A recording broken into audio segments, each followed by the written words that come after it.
আমি আর এই বাড়িতে থাকবো না। এই বাড়িতে যখন থাকবি না সেটা তো তাহলে ভালো কথা, তাহলে বিদেশ চলে যা। আম্মা 12 বছর তো বিদেশ করলাম, আর কত?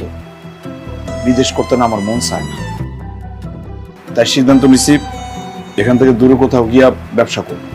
ব্যবসা করবি সেটা ভালো কথা, কর, তোর তো কেউ না করে নাই।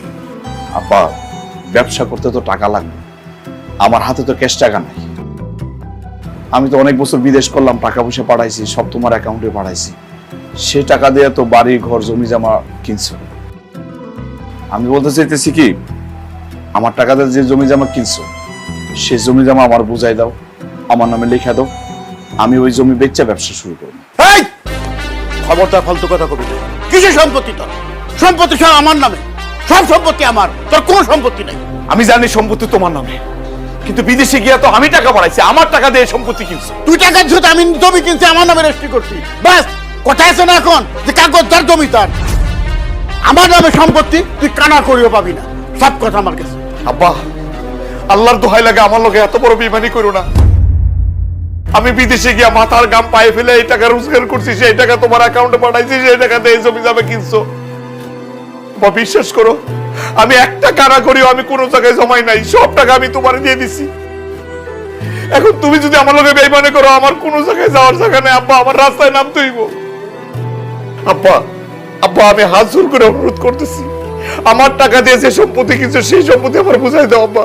এই ভাইজান, এই তোমার সম্পত্তি মানে? তোমার সম্পত্তি মানে কি? আব্বা যদি তার জায়গা জমি বিক্রি না কইরা তোমারে বিদেশ না পাঠাইতো, তাহলে তুমি বিদেশ যায় টাকা ইনকাম করতে পারতা, ওই টাকা দিয়ে সম্পত্তি কিনতে পারতা।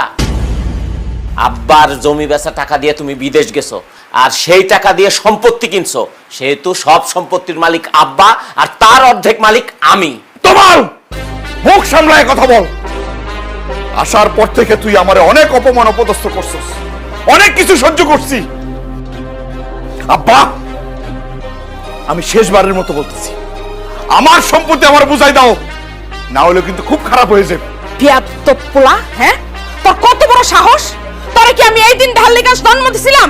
তোরে এই দিন ঢাল লেগে তোরে আমি মানুষ করছি? তুই তোর বাপের সামনে আঙ্গুল ঝুলাই ঝুলাই কথা কইতাছস? তোর কত বড় সাহস, হ্যাঁ? কোনো সম্পত্তি ভাগ হইব না, তোর বাপ যতদিন বাঁচা আছে একটা সম্পত্তিও ভাগ হইব না। আম্মা আমি সম্পত্তির ভাগ চাইতেছি না, আমি আমার অধিকার চাইতেছি। এই সম্পত্তি আমার টাকা কেন, আমি সেই সম্পত্তি চাইতেছি, আমি ভাগ চাইতেছি না। তুমি কি সহজ কথা বোঝো না? তোমারে কইছি না তোমার কোনো সম্পত্তি নাই, সব সম্পত্তির মালিক আব্বা, আর অর্ধেক সম্পত্তির মালিক আমি। আব্বা ওই যদি বেশি কথা কয় তাইলে ওরে সব সম্পত্তি থেকে বঞ্চিত করো, ওরে